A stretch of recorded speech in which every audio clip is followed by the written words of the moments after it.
Please read us a story, old bear. We'll all gather round. Dear old bear, sit in your favorite chair. We'll sit all around dear old bear.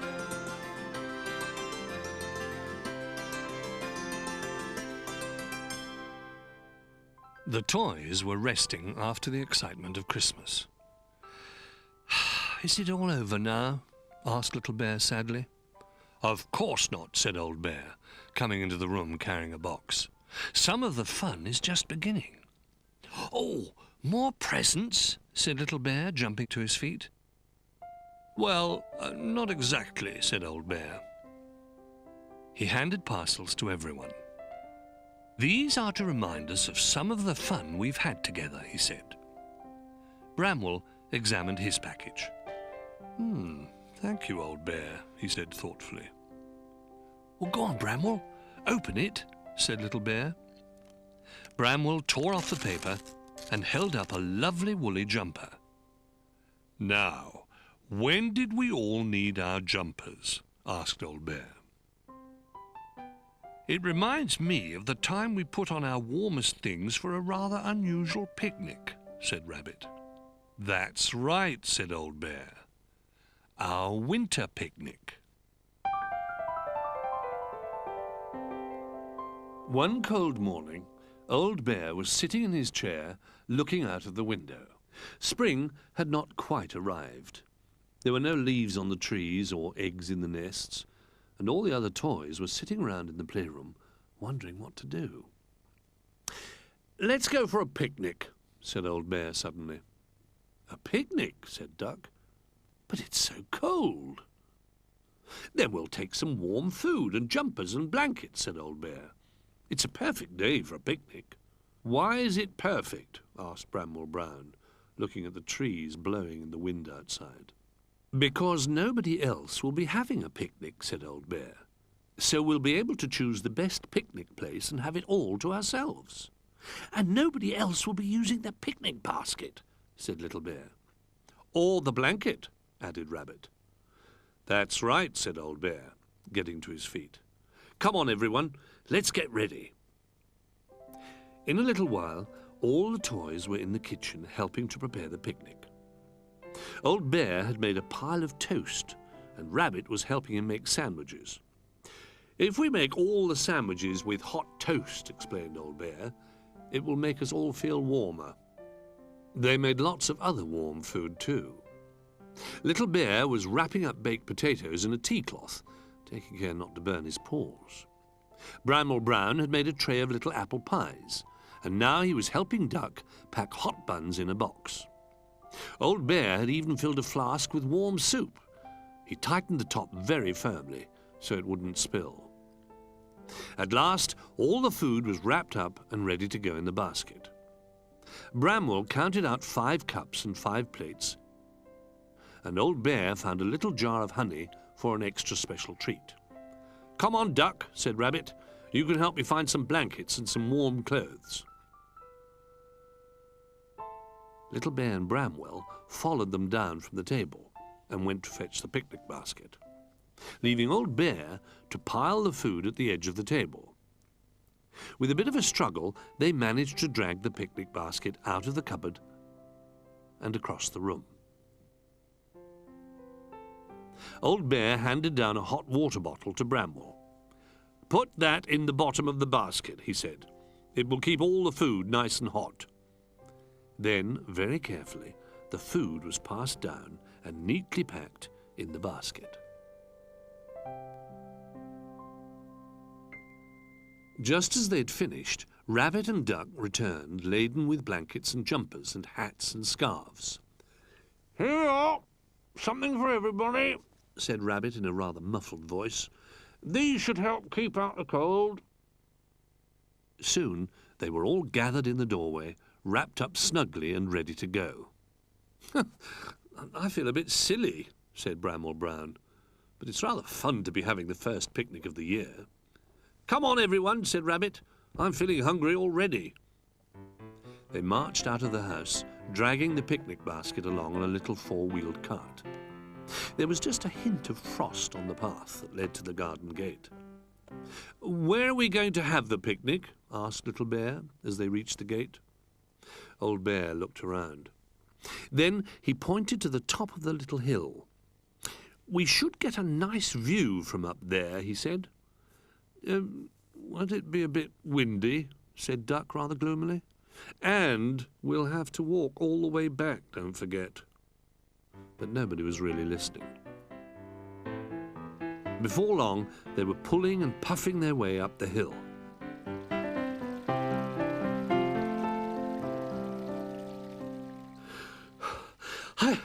I feel quite warm now," said Bramwell, "but I'm very hungry." "Keep going, everyone," said Old Bear encouragingly. "It isn't far now." At last they reached the top. "Ah, yes, this will do," said Old Bear. He took a blanket from the basket and spread it on the ground. The others left the basket on the little path and began to unpack the picnic. It wasn't long before everything was arranged neatly on the blanket, and everyone was sitting down enjoying the feast. The soup in the flask was lovely. They all wrapped their paws round the steaming cups to keep them warm. The honey had gone a bit runny, and the butter had melted out of the sandwiches, but it all tasted good. In fact, everything tasted especially good, and very soon it was all gone.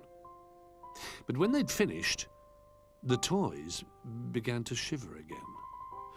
"Come on," said Bramwell Brown. It's too cold to sit still. Let's play a game." "Oh, yes," cried Little Bear. Let's have a game of chase. We'll soon warm up if we run around." "I'm not really a running around sort of duck. You'll catch me straight away." "Well, I'll give you time to get away," said Old Bear. "Now, ready, steady, go!" All the toys ran off in different directions. Rabbit was very fast, but then he stopped suddenly to look down an interesting hole, and Old Bear caught him easily.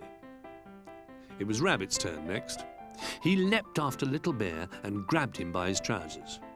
But before Rabbit knew what had happened, Little Bear had wriggled out of them and escaped. At that moment, Bramwell Brown stumbled out from behind a tree and bumped straight into Rabbit. "Got you," said Rabbit. Now it was Bramwell's turn. He was looking around for someone to catch when he spotted something orange sticking out from a bush. He crept over and said, "Boo!" Out jumped Duck and a trouserless Little Bear. "It's about time you found me," grumbled Duck, shivering. "It's pretty chilly just standing around in a bush. Especially if you haven't got any trousers," added Little Bear. Now they were all beginning to feel the cold. "The hot water bottle is still warm in the picnic basket," said Bramwell Brown. "Why don't we all get in with it for a little while, just for a warm-up?" Oh, lovely," said Little Bear, as his paws touched the warm hot water bottle. "I'm as warm as summertime now." They all snuggled down. "It's lovely in here, isn't it?" said Rabbit. "I won't want to get out to go home." None of them wanted to get out, but, as it turned out, they didn't actually have to. Suddenly, a big gust of wind caught the open lid and began to blow the basket down the hill. "Oh, no!" cried Old Bear. "Help!" But, of course, there wasn't anybody to help. "It's when things like this happen," said Bramwell Brown shakily, "that you wish you were having a picnic on a normal sort of day, when there are lots of people around to rescue you." The basket bumped its way on down the little hill. It jumped a very small stream, and gathering speed, headed towards a large branch that lay across the path. "Oh, no!" shouted Rabbit. "Duck!" And they all ducked, except Duck, who was wondering why Rabbit was shouting at him. If anyone had seen the picnic basket now, they would have thought it was just a picnic basket on wheels rolling down the hill. They would never have guessed that there were 5 brave picnickers inside. "Oh, when is it going to stop?" asked Little Bear. "When it gets to the bottom, I should think," muttered Duck. And he was more or less right. The little cart shot through the gate and came to an abrupt halt. The basket fell off the cart, and the 5 friends fell out of the basket. When they realized that they weren't moving anymore and dared to look, they found that they were right outside their own front door. "Well, isn't that wonderful?" said Rabbit. "A picnic on top of a hill, and we didn't even have to walk back." "I think perhaps I would rather have walked back," said Old Bear, standing up rather shakily. "But for the first picnic of the year, that's going to be hard to beat." "Yes," said Bramble Brown. "Travelling home from the picnic isn't usually the most exciting bit, is it?" And dusting themselves down, they pushed open the door and trooped inside for tea.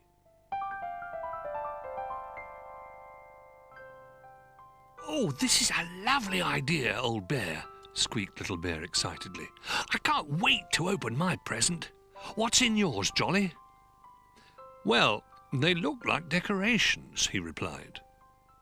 Duck poked his head in the box. "They just look like bits of paper to me," he said. "Lift them out carefully," said Old Bear. "They're snowflakes," said Jolly, smiling. "Well done," said Old Bear. "They're to remind you about the day we made snow.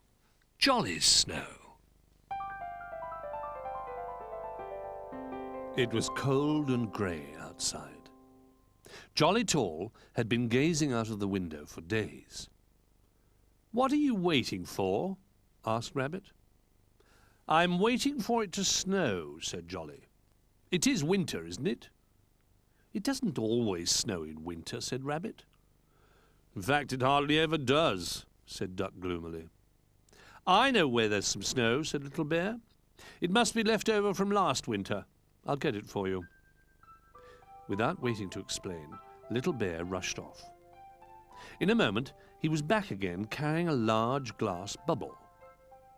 Inside the bubble, they could see a little house and a tree covered in a layer of tiny white snowflakes. "Is that all snow does?" asked Jolly, staring into the bubble. "Does it just lie around, making things whiter than usual?" "Of course not," said Little Bear. "That wouldn't be any fun. You could make it into balls and throw it." "Or slide on it," said Zebra. "And jump into heaps of it," said Rabbit. "And make footprints. You can build things with it too," said Duck. "Goodness," said Jolly. "There doesn't look enough of it for that." Holding the glass bubble tightly, Little Bear jumped up and down. A flurry of snowflakes leapt from the tiny house and tree and rushed around inside the glass. "Look at it now," he squeaked. "There's still not enough to make a snowball," said Jolly. "And anyway, you can't get it out," said Duck. "Wait a minute," said Zebra. "I know where there's lots of snow. This way, everybody." She led the way to the kitchen, where Bramble Brown was busy making some special biscuits. To stop the biscuit dough sticking to the rolling pin, he was shaking flour from a flour shaker. "Oh, it looks just like a snowstorm," cried Jolly Tall, feeling very excited now. "Watch this for a trick," said Zebra, as she dashed towards the falling flour. "Whoopee!" she cried. And in no time at all, her black stripes had almost disappeared. Rabbit tried to gather up a pawful of the flour. "It's not very good for snowballs," he said. "It doesn't stick together." "But it's perfect for dough balls," cried Little Bear, rolling up a piece of dough and throwing it at Rabbit. The dough ball stuck to Rabbit's bottom and looked like an extra tail.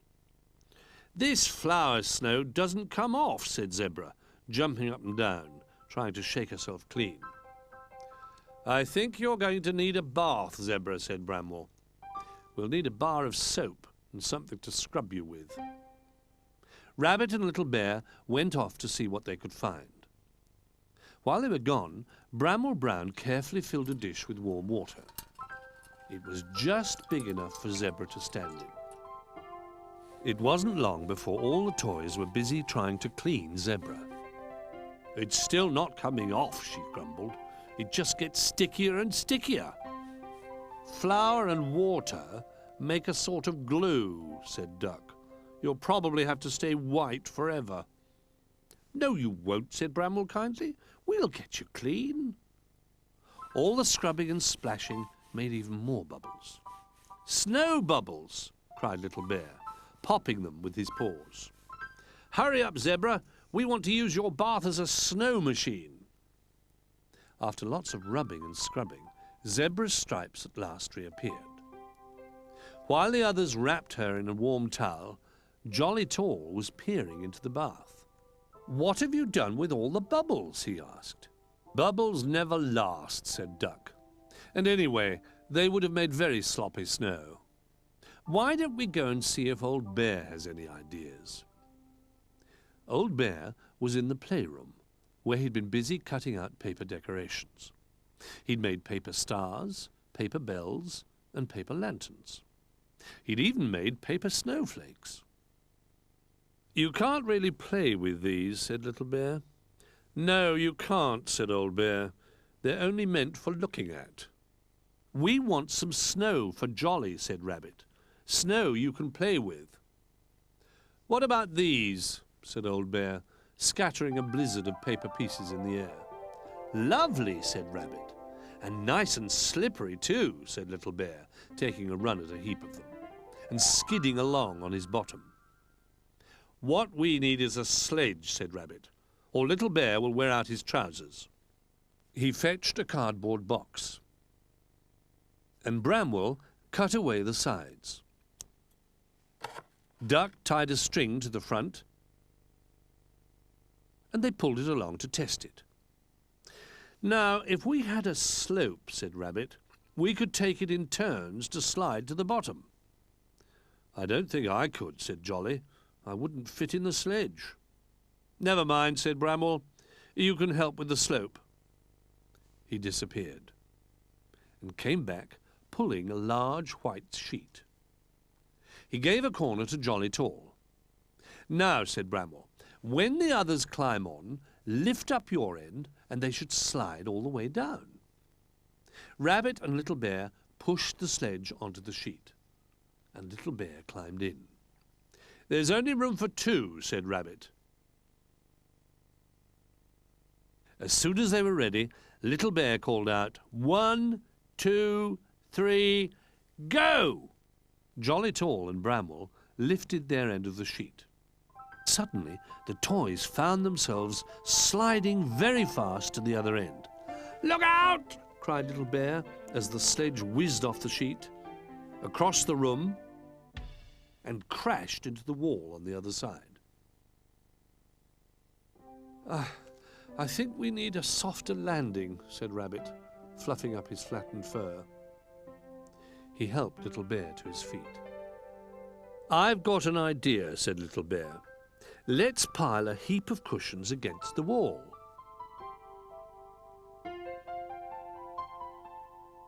Ready, steady, go! They called to Jolly. Up went the sheet. Down went the toys, straight into the heap of cushions. As they landed, clouds of feathers puffed out of a little hole in one of the cushions. Look! It's feather snow! Cried Little Bear. Very soon, all the toys were jumping in the feathers. They rolled in them, crawled through them, and piled them in heaps. Is this like snow? Asked Jolly. It's better, said Little Bear. It doesn't melt, and it doesn't make you cold. Let's put some round the windows, suggested Rabbit. Then it will look as if real snow has settled there. He went over to the window and began to pile feathers in each corner. When he reached the third window pane, he stopped and looked. Then looked again. Somebody's already done this one, he called to the others. The window did have a white covering around the edges, but it was on the outside. It isn't feathers, cried Little Bear excitedly. It's real snow. All the toys stared out of the window in amazement. "Now we can play outside," said Zebra. "Well, actually, it looks a bit deep for me," said Little Bear. "And a bit cold for me," said Old Bear. At that moment, Bramble Brown came into the room carrying a huge plateful of his special snowflake biscuits. "I think what you need is some of my snow," he said. Jolly Tall thought about the flour snow and the paper snow and the feather snow. Then he looked at the real snow floating down outside. "Do you know," he said, munching one of the freshly baked biscuits, "Bramwell's snow is probably the kind of snow I like best." Little Bear had been so busy trying to guess all the other presents, he'd almost forgotten his own. The toys gathered round to watch as he carefully unwrapped his parcel. "It's a beautiful, sparkly necklace," gasped Little Bear, holding up a string of twinkling sequins. "What does it remind you of?" asked Bramble. "I think I know." "Of course," said Little Bear. "It's the lights we made for the Doll's House Christmas tree." It was almost Christmas, and Old Bear and his friends were having a wonderful time decorating the playroom and the Christmas tree. They'd nearly finished. "Just one more decoration for the tree," said Bramble Brown.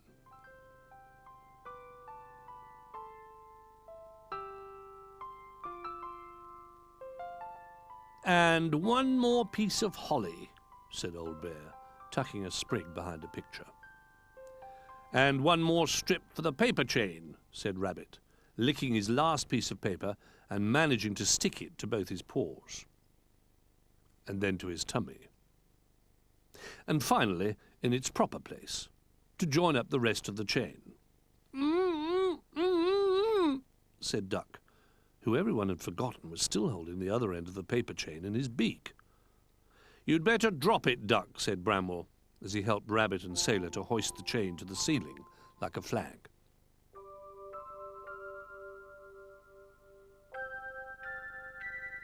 Duck unstuck his beak and dropped the chain just as his feet were about to leave the ground. "There," said Rabbit, "we've done it. That's the last bit." "It can't be," said Little Bear, looking through the decorations box for another decoration, but finding only crumpled tissue paper. "I don't feel Christmassy enough yet." "Well, we've done all the things for ourselves," said Bramble. "Perhaps we ought to do something for each other. That always feels very Christmassy." "Good idea," said Old Bear. "I'll make us all a very special Christmas cake." And he set off toward the kitchen to get started. "I know," said Rabbit, hopping aboard the wooden train. "I could give everyone special rides to see the lights. Why don't you help me decorate the carriages, Duck? You could be the conductor." Little Bear scratched his head. "Will you help me find a job, Bramwell?" he asked, looking round the playroom for something helpful to do. And it was then that they both noticed the doll's house. Standing in a dark corner of the playroom, it had been completely forgotten. "I think I have an idea," said Bramwell. "Come on, Little Bear, we've got some work to do. First of all, we'd better see if we can find the sewing box."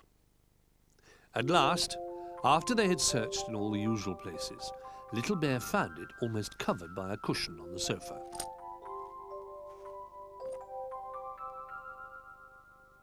"I thought it would be a wonderful surprise for the dolls if we decorated their house for them," explained Bramble Brown, as he rummaged through the buttons and beads until he found what he was looking for. Tiny coloured glass beads and sequins, a needle and some thread. "We can make fairy lights with these for the doll's house," he said. "Oh, yes! We'll need a Christmas tree too, and I think I've seen just the thing," squeaked Little Bear, beginning to feel Christmassy at last. He slipped down from the sofa and rushed off.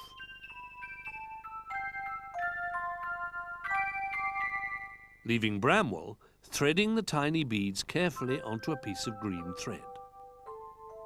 In no time at all, Little Bear was back, almost hidden by a bushy little tree. "It must have fallen off the big Christmas tree," he explained in a voice that was rather full of branch. He put it down next to Bramwell and dashed off again to find a pot. When he returned, Bramwell helped him plant the tiny tree. Together they packed the soil tightly round its stem to stop it wobbling. And then, very carefully, they wound the fairy lights round and round the tiny branches. It looked exactly like a real Christmas tree. Little Bear was so delighted, he wanted to carry it straight round to the doll's house. "Not yet," said Bramwell, who had thought of a few more ideas while he'd been threading the beads. "See if you can find some of the other toys, while I look for some paper and some scissors." Little Bear didn't get very far before he bumped into Rabbit. "Ooh, make way for the Christmas Express," called Rabbit, looking magnificent in a red fur-trimmed jacket. He was bounding ahead of the wooden train, which was being pulled along by Duck. Duck was wearing a matching fur-trimmed hat and had Little Bear's satchel on to show he was the conductor. "It looks lovely," said Bramwell. Rabbit and Duck had stuck holly and ribbons on all the carriages, and it looked very festive indeed. "Well, jump aboard, Bramwell," said Rabbit. "You two can be our first passengers." "Wait a minute, Rabbit," said Little Bear. "Bramwell's had a plan." He showed Rabbit and Duck the little tree. "We're going to decorate the doll's house, and we want it to be a surprise. If you can take the dolls out for an extra long ride, we could have everything ready by the time you come back." "That's a brilliant idea," said Rabbit. "Come on, Duck. First stop the doll's house." The train pulled up outside the little house, and Rabbit knocked on the door. "Hello, dolls. We've come to take you all on a special Christmas outing." The dolls were delighted when they saw the train, and Rabbit and Duck soon had them sitting snugly in the carriages. Rabbit tucked them in with little knitted squares of blanket. Then Duck pulled the train slowly forward, and the little procession set off in the direction of the Christmas tree. Meanwhile, Little Bear had found plenty of willing helpers, and as soon as the dolls were out of sight, they all set to work. They hadn't been able to find any holly small enough for the doll's house, so Little Bear had cut some holly leaf shapes out of green paper. Sailor had cut up some very thin strips of wrapping paper, and some of the toys were making doll's house-sized paper chains. Bramwell Brown had found all sorts of odds and ends, and was making a Christmas wreath for the front door. They worked very quickly indeed, and when they'd finished, everyone helped to carry the decorations over to the doll's house. Little Bear and Sailor were the smallest, so they went inside. They hung the paper chains so that they crisscrossed from one corner of the room to the other. Little Bear decorated the mirrors and the pictures with holly. And finally, they placed the Christmas tree in the corner of the room. Then Sailor and Little Bear came out and closed the front door. "It looks wonderful," said Bramwell. For the finishing touch, Bramwell stuck his Christmas wreath on the door. "Hello, everyone," said Old Bear. "I was wondering where you'd all got to. I decided I would make a cake for the dolls as well." In his paws was a tiny cake, covered in white icing with a red bow tied around it. "Would you mind giving it to them, Little Bear? I'm afraid I'm too big to get through the front door." "I think you should give it to them yourself," said Little Bear. "Here they are now." Duck pulled the train to a halt just outside the doll's house. "Back just in time for tea, by the look of it," said Rabbit. "Come on, dolls, this way," said Bramwell Brown, helping them out of the train. The dolls could hardly believe their eyes as they stepped into their house. "It looks beautiful, just like a real home at Christmas," said one of the dolls. Another one rushed off and returned with all the doll-sized socks she could find. We'll have to have bare feet until Christmas Day, she laughed. We don't mind. There are enough socks here for everyone. And she hung them in a row along the mantelpiece. You've all been very kind, she smiled. And you've given us the best Christmas present we've ever had. The toys waved goodbye to the dolls, and the little train moved off again, this time in the direction of the sofa. I'm feeling very Christmassy now, yawned Little Bear. I think we all deserve a piece of my Christmas cake before we go to bed, said Old Bear. And no one disagreed with that. All the toys turned to Old Bear. We should have thought of a special treat for you, said Little Bear. Well, you could give me something very special, said Old Bear sleepily. What's that? Asked Rabbit. But Bramwell had already guessed. Shh, he said. I think what Old Bear would like is a little bit of peace and quiet. And as they tiptoed away, Old Bear leaned back in his chair and fell fast asleep.